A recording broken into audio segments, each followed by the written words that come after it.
کے اندر ایک کردار ادا کریں گے۔ دیکھو، دوسرے کے گھروں کی اصلاح کرنے سے پہلے اپنے گھر کی اصلاح کی فکر کرنا ضروری ہے، اور اپنے گھر کی اصلاح کی فکر سے پہلے اپنی اصلاح کرنا ضروری ہے۔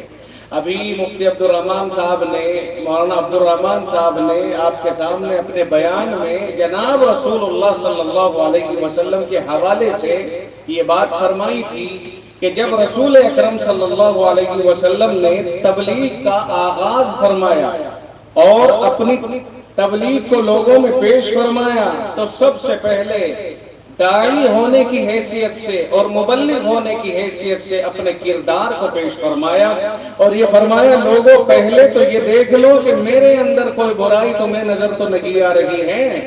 فَقَدْ لَبِثْتُ فِيكُمْ عُمُرًا فَهَلْ وَجَدْتُمُونِي صَادِقًا أَمْ كَاذِبًا، کہ میں نے تمہارے درمیان ایک بہت لمبی مدت گزاری ہے، یعنی 40 سال۔ اب تم ہی بتاؤ، فَهَلْ وَجَدْتُمُونِي صَادِقًا أَمْ كَاذِبًا، تم نے مجھے کیسا پایا؟ سچا پایا ہے یا جھوٹا پایا ہے؟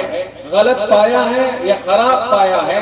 تو لوگوں نے اس وقت میں یوں کہا تھا کہ ہم نے آپ کو جربنا کا مرارن، ہم نے آپ کا بار بار تجربہ کیا ہے، بار بار کے تجربے کے بعد ہم نے آپ کو سچا اور امانت دار پایا ہے۔ یہ دو وصف جناب رسول اللہ صلی اللہ علیہ وسلم کے خصوصی وصف تھے، ایک تو سچائی اور دوسرے امانت داری۔ دو چیزوں کے اندر رسول اکرم صلی اللہ علیہ وسلم اپنی قوم کے اندر بہت زیادہ شہرت یافتہ تھے۔ آپ سچے تھے، کبھی آپ کی زبان کے اوپر جھوٹ نہیں آیا، اور آپ امانت دار تھے، امانت میں آپ نے کبھی خیانت نہیں فرمائی۔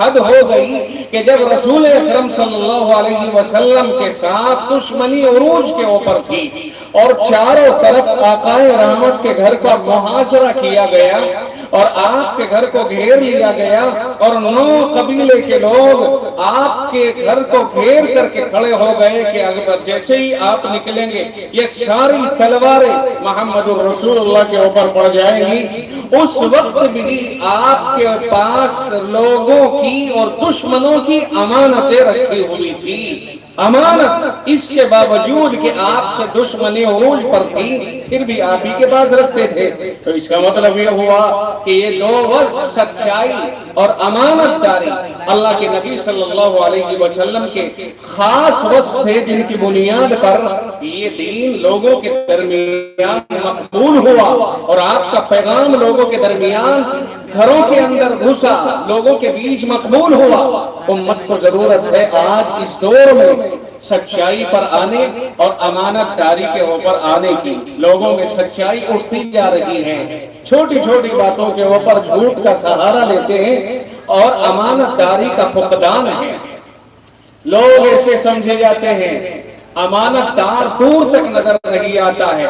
ایک دور میں فرمایا کہ قیامت کی علامتوں میں سے یہ بھی ہوگی کہ امانت اٹھا لی جائے گی، وَرْتُفِعَتِ الْأَمَانَةُ، امانت اٹھا لی جائے گی۔ آج امانت دار آدمی پورے گاؤں میں تلاش کریں، اپنی زبان سے امانت دار کہلانے والا امانت دار نہیں ہوتا ہے۔ امین وہ ہوتا ہے جسے دنیا امین کہے، جس کی امانت اور دیانت کے اوپر لوگوں کو اعتبار اور اعتماد ہو، وہ امین ہوتا ہے۔ لوگ گاؤں کے گاؤں میں تلاشی لے لیجیے، مردوں اور عورتوں کے اندر امانت دار ملنے کو تیار نہیں ہے۔ اپنے اعتبار سے ہر آدمی امین ہے، امانت دار ہے، اور اپنے اعتبار سے سچا بھی ہے، اور اپنے اعتبار سے بہت نیک مزاج بھی ہے، لیکن لوگوں کے ساتھ معاملے میں جب سچائی اور امانت داری سامنے آئے تو مانا جائے گا کہ ہاں سچا ہے، امانت دار ہے۔ اس لیے ان دو وصفوں کے اوپر تو خصوصیت کے ساتھ توجہ دینے کی ضرورت ہے۔ ہمارے اندر سچائی آئے اور امانت داری آئے، یہ ہے وصف خصوصی جو رسول اکرم صلی اللہ علیہ وسلم کے بارے میں دشمنوں نے گواہی کے طور پر کہے تھے۔ تو آقا نے کیا فرمایا کہ میرا کردار تمہارے سامنے ہے، اور میرے کردار کے اوپر انگلی اٹھا کر کے دیکھو، اگر تم نے میرے اندر کوئی کمی نکالنی ہو تو نکالو، اور میں اگر تمہیں برا لگتا ہوں تو میرے اوپر انگلی اٹھا کر کے ابھی کہو کہ آپ نے فلاں وقت میں غلطی کی ہے اور جھوٹ بولا ہے، لیکن نہیں، کسی کی ماں نے دودھ نہیں پلایا تھا کہ آقا نامدار کے اوپر کوئی انگلی اٹھا دیتا۔ آپ کے سامنے گردن جھکی ہوئی ہے اور سب کے زبانوں کے اوپر یہی ایک بات ہے، آپ نے سچائی اور امانت داری کے سوا کبھی آپ نے کوئی غلط کام نہیں کیا ہے۔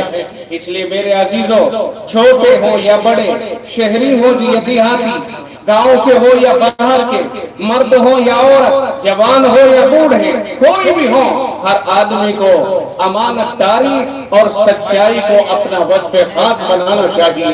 تو میں عرض یہ کر رہا تھا کہ گھروں کی اصلاح، اس سے پہلے اپنی اصلاح کا جذبہ، پھر اس کے بعد اپنے محلے والوں، اپنے رشتہ داروں اور اپنے گاؤں والوں کی اصلاح کا جذبہ، اس کے بعد علاقے والوں کی اصلاح کا جذبہ، اور پھر پورے عالم کی فکر کا جذبہ۔ یہ ہے نہج نبوت۔ قرآن کریم میں اللہ کے نبی صلی اللہ علیہ وسلم کو خطاب ہوا، یا ایھا المدثر قم فانذر، کھڑے ہو جائیے، ڈرائیے۔ اس سے پہلے رب نے ارشاد فرمایا ایک جگہ، پہلے تو نہیں، بعد میں ارشاد فرمایا، مگر خطاب رسول اللہ کو ہوا ہے۔ فرمایا یا ایھا الذین آمنوا قوا انفسکم، اے ایمان والو اپنے آپ کو بچاؤ، اپنے آپ کو بچاؤ اور اپنے گھر والوں کو بچاؤ، کس سے؟ اس آگ سے جس کا ایندھن پتھر اور انسان ہے۔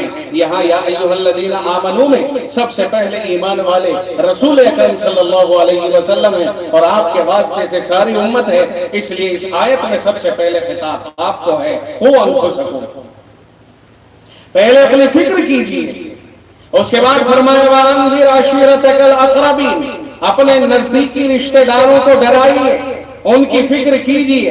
اس کے بعد فرمایا لتنذر ام القری ومن حولها، مگر مکے کی آبادی اور اس کے آس پاس کے لوگوں کو اور ان کی آبادی والوں کو ڈرائیے۔ پھر اس کے بعد لیکون لتنذر ام القری ومن حولها کے بعد لیکون للعالمین نذیرا، تاکہ سارے عالم کی فکر سوار کر لی جائے اور سارے عالم کو ڈرانے والا ہو جائے۔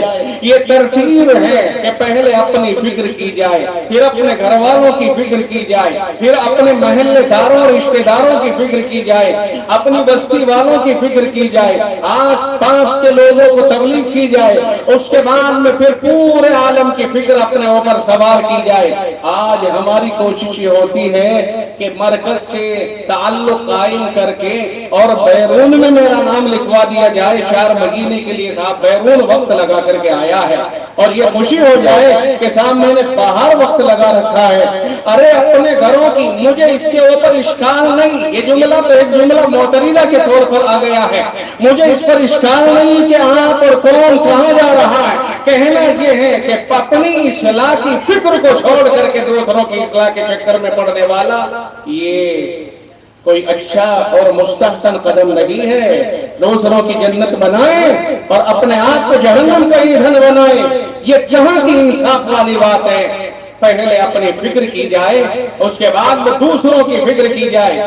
یہ ہے صدقہ دوسروں کے لیے ہے، اپنی اولاد اور اپنا اہل و عیال بھوکے مرے اور لوگ کہیں کہ میں نے بہت بڑا وصف حاصل کر لیا ہے، صاحب لوگوں کے لیے لٹا رہا ہے، لوگوں میں مہمان نواز کہلاتا ہے، لیکن اپنے گھر والوں کے لیے اور اپنے بال بچوں کے لیے کھانے پکانے اور ان کے پہننے کے اوپر کوئی خاص توجہ نہ ہو تو شریعت مطہرہ میں یہ عمل مستحسن نہیں ہے۔ یاد رکھنا، یہاں علماء بیٹھے ہوئے ہیں اور پڑھے لکھے حضرات بیٹھے ہوئے ہیں، جناب رسول اللہ صلی اللہ علیہ وسلم نے تو ارشاد فرمایا کہ تو اپنی بیوی کے منہ میں لقمہ دے اور وہ تیرے منہ میں لقمہ دے، فرمایا صدقہ ہے، یہ صدقہ ہے، پیٹ میں اس کے جا رہا ہے لیکن صدقے کا ثواب شوہر کو مل رہا ہے۔ یہ پیار اور محبت کہاں گئی ہے؟ آج گھر میں آتا ہے تو خوخار ہو جاتا ہے اور باہر جاتا ہے تو پیغام دیتا ہے کہ میں بہت بڑا پیار و محبت کا عنوان ہوں اور میرے ساتھ پوری قوم جڑی ہوئی ہے، پورا محلہ جڑا ہوا ہے۔ باہر نکل گیا، شہد سے زیادہ میٹھا ہے، اور گھر میں آیا تو کڑوا بن کر کے پیش ہو رہا ہے۔ یہ کہاں کی انسانیت ہے اور کہاں کا انصاف ہے؟